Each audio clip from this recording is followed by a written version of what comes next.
Let's go on page 130 when we are done. So we are going to talk about limits, which we've actually already talked about.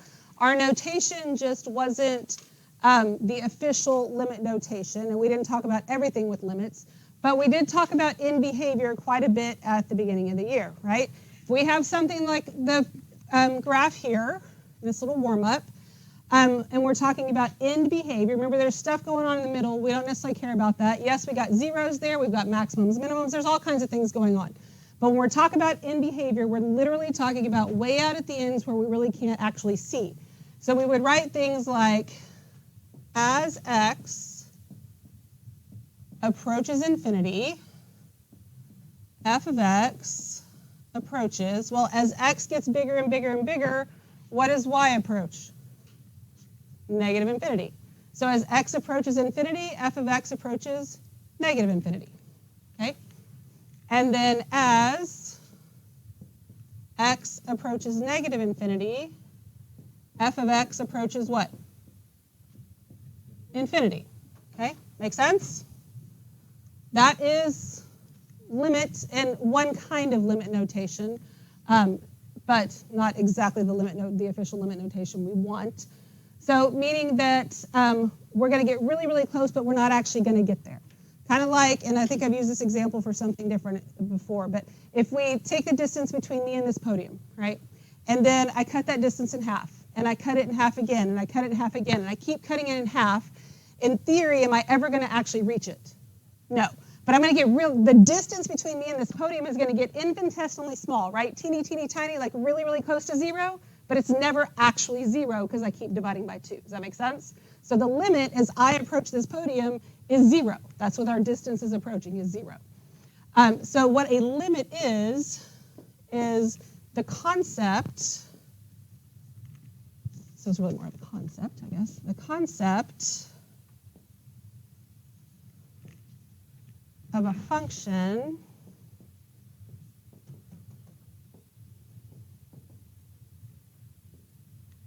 approaching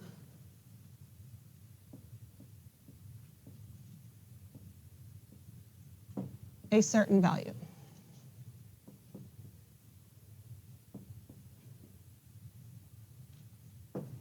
Okay? So a couple of key things in that definition. Approaching. We might get there, we might not. It's all about what it's approaching, not about what actually happens at whatever we're talking about. And then a certain value. So let's think about that for just a minute. Here we're approaching infinity. Is infinity is it a value? No, it's actually not.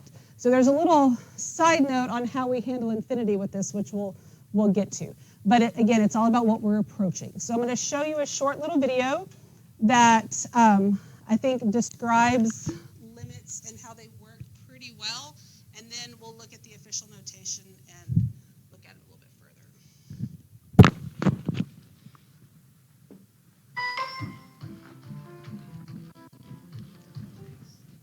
In a general sense, limits allow us to determine what value a function is approaching when we use a particular input.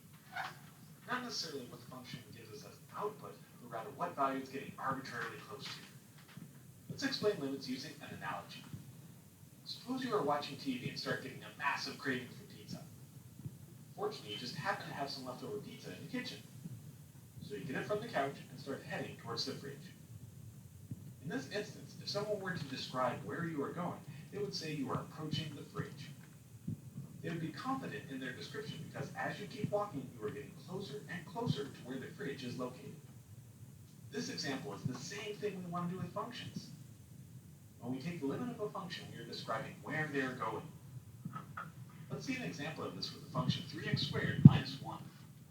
With this function, I'm really curious what value the function is approaching as I use xi's close to the number 2. Let's see this by using some inputs like 1.9, 1.99, and 1.999. When I use these, I get values such as 9.83, 10.8803, and 10.988003. From these values, it appears that the function is approaching 11. So we say that the limit of the function as x approaches 2 is 11. Remember, what I'm really saying here is that you can get arbitrarily close to the number 11. I just have to pick values that are sufficiently close to 2 in order to do it. Now at this point you might be thinking, that's fantastic, but couldn't you have also found the limit simply by plugging 2 into the function? Wouldn't that also give you a limit? In this instance, the answer is yes. But the focus with the limit should be on what value it's approaching, and there are some functions where you simply can't plug in a number to find the limit. In other words, they are not always the same.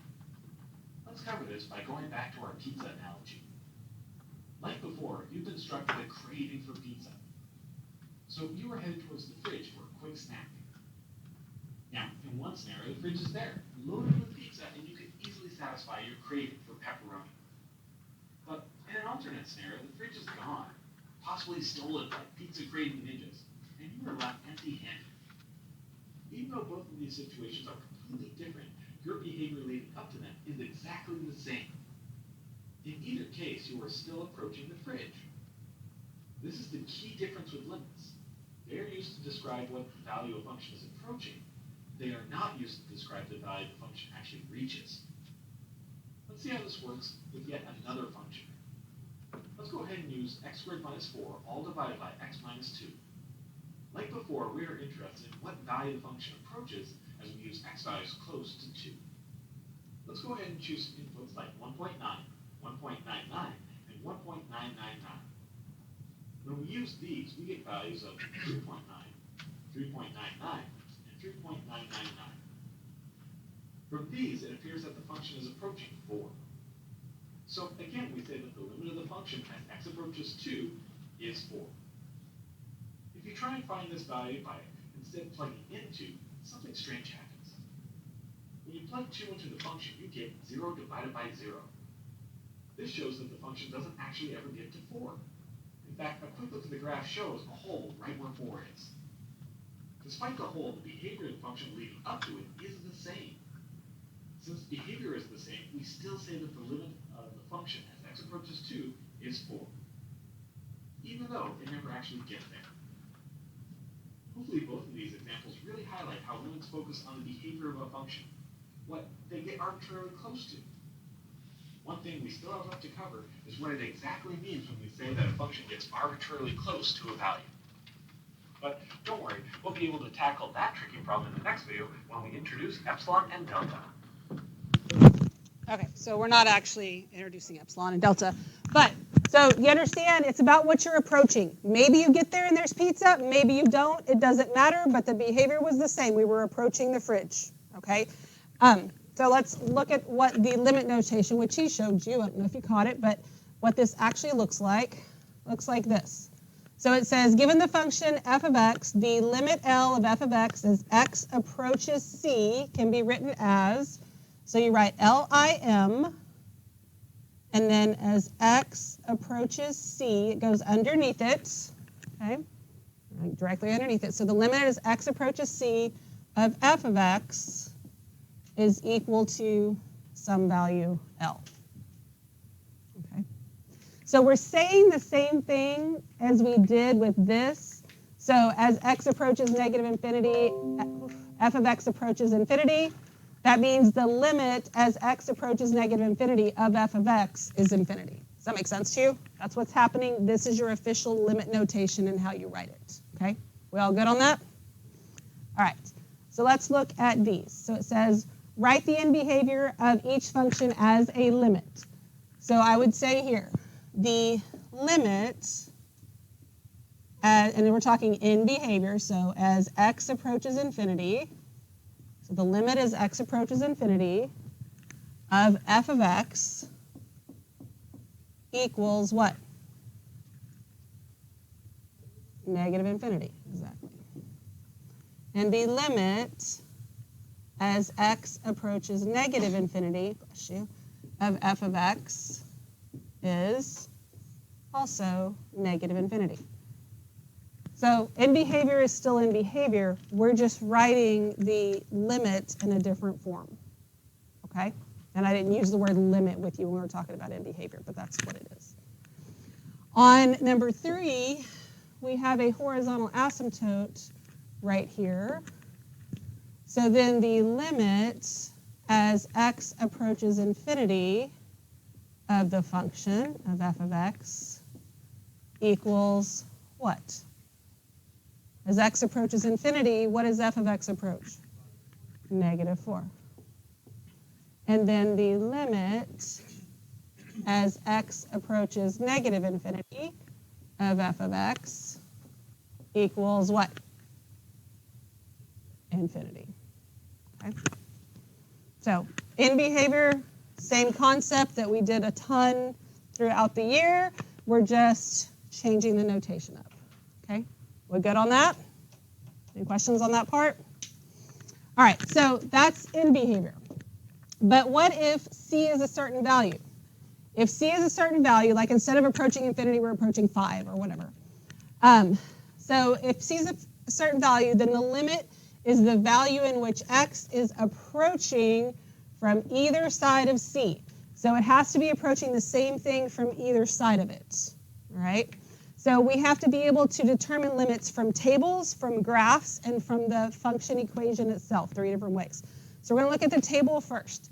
So if I'm going to estimate the limit as x approaches 2 of that function, we're going to complete the table. I'm just going to give you what those values are. There's no need for us to push those buttons.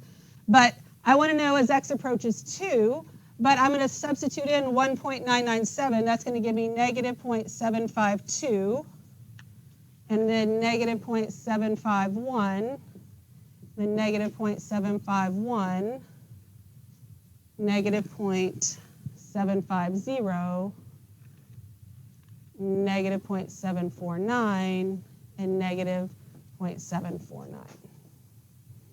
Okay, that's rounded correctly to 3 decimal places. So I have to look at, I'm looking for 2, right? So I got to look at coming from the left and coming from the right. What do you think when we're actually using this table to figure out the limit as x approaches 2? What does it look like the answer might be? -0.75, yes. Okay, does that make sense? We good on that? All right, so let's look at a graph. So here's the graph of that function, and here's the table with more decimal places, and so you can see like right in there, -0.75 should happen. So when I actually go to 2, I can see whether I'm approaching from the left or I'm approaching from the right, and actually when I get to 2, it's -0.75. Okay? Sometimes we get there and we get pizza, and sometimes we don't, right? In this case, the pizza was there. All right, we good so far? I'm going to be using these Desmos graphs as we go through the notes on your assignment so that you don't have to type all these in, because some of them are piecewise and they're complicated to type in, and it's not the important part of what we're doing.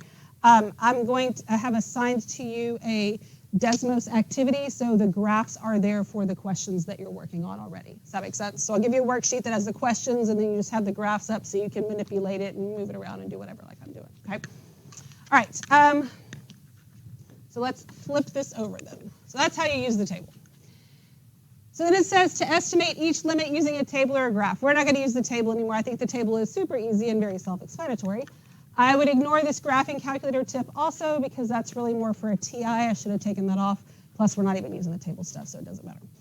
But I want the limit as x approaches 4 of 3x minus 2. So if I were to graph 3x minus 2, what is that going to look like? A line, okay? So here's that line, right? And I want the limit as x approaches what? 4. You're going to have to, I can't tell on my paper because it's super tiny, and I will forget every time that I click over. So I need to move this a little bit so I can see that, like, here's my 4, right?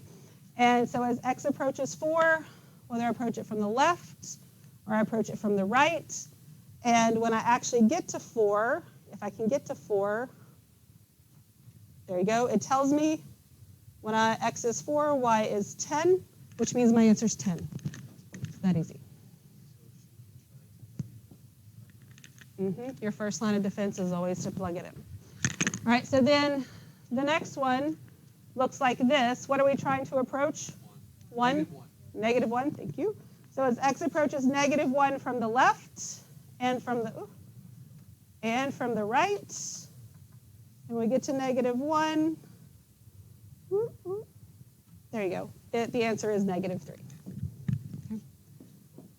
So we got those from the graph, but yes, I totally could have just substituted in 4 and substituted in -1. You always want to try that first because that's really the easiest thing to do. So let's do that on number 6. We're going to substitute in -3. So I'm going to get -3 cubed plus 27 over -3 squared minus 9. What's -3 cubed? -27. Plus 27 gives me 0 in the numerator, which is fine. If I get anything other than 0 in the denominator, then my answer is 0. But when I do -3 squared minus 9, I get 0. So it's 0 over 0, which is worse than just having a 0 in the denominator. This is actually called the indeterminate form. It does not mean that the limit doesn't exist. It doesn't mean that we can't find it. It just means that we have more work to do. So we're going to take this. No, we're going to move it up here. And I have the limit as x approaches -3. And I'm going to factor the numerator and denominator. The numerator is the sum of cubes. So this becomes x plus 3. Remember SOAP. It's the same, opposite, always positive, which means this is x squared, this is 3x, and this is 9. And then the denominator is a difference of squares, x plus 3, x minus 3. All right, so when we do that, can we simplify this function any? Yes, I can cancel these out. And when you cancel out a common factor in the numerator and denominator of a rational function, what is happening on your graph at that x value? A hole. So this right here means that this graph has a hole at x equals -3. That's why we got 0 over 0. There's other reasons you could get that, but that's why we got 0 over 0, because I'm approaching whatever that is, but when I get there, there's nothing there. So that's why I can't just substitute it in. But then this gives me, now this is very important as far as notation is concerned. Most of you are really good at this. Some of you are really sloppy with this. And if you're going to take an AP math class next year, whether it is calculus or stats, if you are sloppy with this stuff, you are going to lose big points all over the place. Okay? So I have simplified that, but I have to every time rewrite everything. The limit as x approaches -3 of, and then I'm left with x squared minus 3x plus 9 over x minus 3. So now I'm going to evaluate that version. And I'm going to substitute in that -3. Because I am evaluating, so think about that. If I'm going to evaluate the square root of 25, that equals 5, right? And then when I write the 5, my square root sign's gone because I took the square root, right? When I evaluate the limit, then the limit thing is gone. I'm evaluating the limit as x equals -3 by substituting it in. So now this equals, well, -3 squared is 9 plus 9 plus 9 over -6. Do you see how I rewrote the limit thing each time, but now it's gone because I actually evaluated? If you don't leave it off in the right place and put it in the right place, that just tells whoever's grading this that you really have no clue what you're doing. Okay? So then this gives you 27 over -6, and that reduces to -9/2. So your answer is -9/2. Okay? Now, today's lesson is really on doing this graphically. This is more the algebraic part of that, but I wanted you to see what happens and why. So let's go ahead and look at this specific one graphically. And notice here, and this is important as you go through on your assignment. Right here, this tells me the slide number I'm on. That's really irrelevant. I'm on slide 3 of 17, but this is question 5. So if you click around and then you get off on yours, you don't know which this is where the question numbers are, okay? So number 6 looks like this. And we were approaching -3, which is right here. So I can see when I get to -3, I can actually get there. It's undefined, right? But from the left and from the right, I can see that I'm approaching -4.5. Which, if that was your answer because you did it from the graph instead of -9/2, that's totally fine. It's just that that gave us -9/2. Okay? We okay with that? If we look at number 7, I can tell that if I just substitute in 0, I'm going to get 0 over 0. So don't even want to try it that way, but we'll look at the graph. As x approaches 0 from the left and from the right, what is my y value approaching? Well, yes. 0.5, yeah, just 0.5. Okay. It's undefined because I don't have a point there, but it's approaching 0.5. Okay. Yeah, that's fine. All right, so what I can tell here, if I substitute in 1, I'm going to get 0 over 0 again, so I can't do it that way. And so as I approach 1, it looks like I'm approaching what? 2? Yep. And here, the limit as x approaches 3, we'd get 0 over 0 again. As x approaches 1, 2, 3, looks like that should be, what, negative 1? I agree with that. All right, any questions about that process there? We good graphically? And you can manipulate, you can stretch and manipulate those Desmos graphs however you want, but they're in there for you. All right, so let's talk about when a limit can fail to exist. All right, so there is a chance that your answer is D and E, because it doesn't exist. One way is if the function contains a jump and therefore approaches a different number from the left side than from the right side. So I don't know what your graph looks like on number 1, but like you can't hardly even tell it's graphed on mine. But this part looks like this, and then this part looks like this. So it is a function. The limit as x approaches 0 from the left is negative 2, from the right is 2, and they're not the same, so that's what makes my answer does not exist. Okay? If I asked you what is the limit as x approaches 4, well, from the left and the right, the answer is 2. So that limit does exist. So don't just look and say, oh, there's a jump, so it doesn't exist. It doesn't exist at 0, but it exists literally everywhere else. Okay? And also, you can't really have anything equal does not exist. I shouldn't have those equal signs there. Equals does not exist doesn't make sense. It's just that this limit does not exist. Then if the function contains a vertical asymptote and therefore increases or decreases without bound, that means we're going to one of the infinities as x approaches c. So we have a vertical asymptote right there. And we can see from the left it's approaching negative infinity, from the right it's approaching infinity. So again, it does not exist, but we can scratch out the equal sign. Then the last one is if the function oscillates between 2 values as x approaches c. Now, if I'm approaching 0, it's jumping back and forth so quickly it's not getting close to anything because it's just bouncing back and forth. If I wanted the limit as x approaches 3, it would be whatever that value is right there because it's not oscillating. It is oscillating right there, but not as quickly. And you know, your sine and cosine functions, they oscillate, but they're not oscillating this quickly right where we're trying to figure that out. Does that make sense? And again, we're not going to have that equal sign there. Okay. All right, so let's look at the rest of these then. So we're going to estimate each limit if it exists. So we have these piecewise functions. This is another reason why I typed them all in for you in Desmos, because I didn't want you to have to worry about how to type in piecewise functions. But when I look at number 10, it looks like this. So the limit as x approaches negative 1 from the left is 2. Negative 1 from the right is negative 3. Therefore, overall, the limit, what? Does not exist. What is the limit as x approaches 2? 0. So again, don't just see the jump and be like, oh, it doesn't exist. It depends on what point we're asking for, but this one does not exist.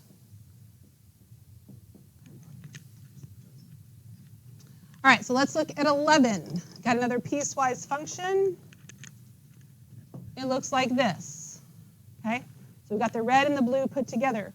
So we've got the red goes until we almost get to 2, and then blue starts over at 2 and keeps going, right? So these kind of snap together, and it's a continuous function. So even though it's a piecewise function, I am approaching the same thing from the left and the right. Therefore, what is my answer? 6. Okay. We all good with that? It's not a jump because there's not a gap there. So it's like if I had these two things right here. So this function was at the top, it had this point. This one doesn't, it's like an open circle, but they snap together. So it's actually a continuous function. Okay. Number 12. Let's see, we want the limit as x approaches what? What does it say? 1, okay. So as we approach 1, what does it looks like 0.1, right? What about as x approaches -4? D and E, because we have a vertical asymptote, right? So again, I asked you at 1 and not -4 just because I don't want you to think just because, yeah, there's an asymptote somewhere. I'm not asking you about that. I'm asking you about this right here, and the answer is 0.1. Okay. Now on 13, the graph looks a little weird. It's just like one of those weird glitch things. These little vertical pieces, they don't actually mean anything, and they're not actually there. You have to. It's a figment of your imagination. They're not supposed to be there, so we have to just ignore them. It's just the nature of this function, and I don't know, a limit in the system or something. On this one, what is our limit as x approaches what? -1. So as I approach -1 from the left, it's -1. -1 from the right, it's 1. So my answer is does not exist. Any questions on any of that? All right, so let's look at number 14. So you know what the cosine graph looks like, right? I want you to have a picture in your head of what you think the graph of cosine of 1 over x might look like. You don't have to tell me, you don't even have to write it down. Just think about what that might look like, and then we'll see if anybody really thought the right thing. I know I didn't on the first time, so that's what it looks like. Okay? This is one of those oscillating graphs. Now, if I wanted the limit as x approaches pi halves, you can give me that point, right? But this is asking for the limit as x approaches 0. And no matter how much I zoom in, am I going to be able to figure out it's just bouncing so quickly on either side of 0? What's my answer? Does not exist. Good. All right, so let's look at 15. I've got 1/2 of the sine of x minus pi halves. So you know what the sine function looks like, right? What happens when we subtract pi halves? It shifts down. If the parentheses were here, it would shift to the right, but that's not where the parentheses are. I actually have the sine of x. After I take the sine, then I subtract, so I shift down, and it's not even shifting down pi halves because it's 1/2 out here. But either way, it shifts down, and then that 1/2 shrinks it, right? So do you still have a pretty good idea of what it looks like? Yeah, because nothing crazy happened to it, right? So let's see. That's what it looks like, right? Just shifted down and it's squished. And I want the limit as x approaches what? 0. And at 0, it's even a nice number, so it tells me it's -pi4. All right, so then we have the limit of negative cosine squared x. So we know what the negative does. It flips it, right? And see if you know what cosine looks like. You now know what cosine of 1 over x looks like. So just take a wild guess in your brain about what negative cosine squared might look like.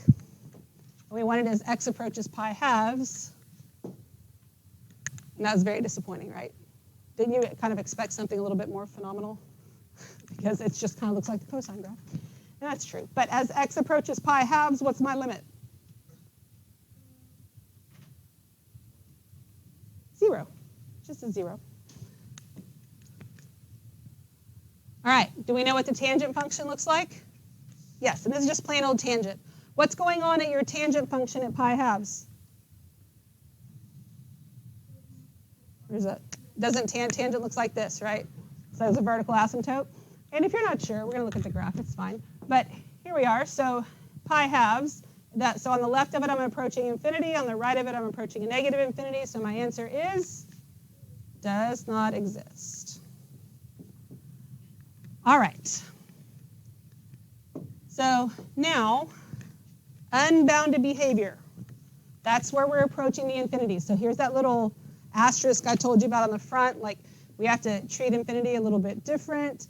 So up here it says, very clearly, if you have a vertical asymptote, it fails to exist. So if I have a vertical asymptote like this right here, then the limit as x approaches 0 does not exist, and that is a true statement. So it says in some cases the left and right side are both increasing without bound or both decreasing with bound. Look at the example to the right. Though the limit technically does not exist, we can describe the limit as blank. Okay, so yes, it technically does not exist because it's not a value. However, it is important that we still understand what's happening with the graph at that point, depending on what or at that x value, depending on what we need to know it for. So even though it technically does not exist, and we had written this on the front, so it was okay, we're approaching infinity from both sides, so our answer actually is infinity. When you get a little deeper into that, we just kind of fix our words a little bit. We say the limit as x approaches 0 does not exist, but it increases without bound. And that's the way to properly say that it's infinity. But right now we can just say infinity, and that's totally acceptable. Okay. So let's look at 18. This is what the function for 18 looks like. We want the limit as x approaches 0, where our vertical asymptote is. So what's our answer? Negative infinity. And again, technically it does not exist, decreases without bound, but we'll get there later. And then the last one, as x approaches 0, is infinity. What questions do you have? Okay, to get to the Desmos activity that goes along with your assignment, you can get there one of two ways. You can go to student.desmos.com and log in with your district Google stuff, or you can go to Google Classroom and click on what's there. Okay, we good?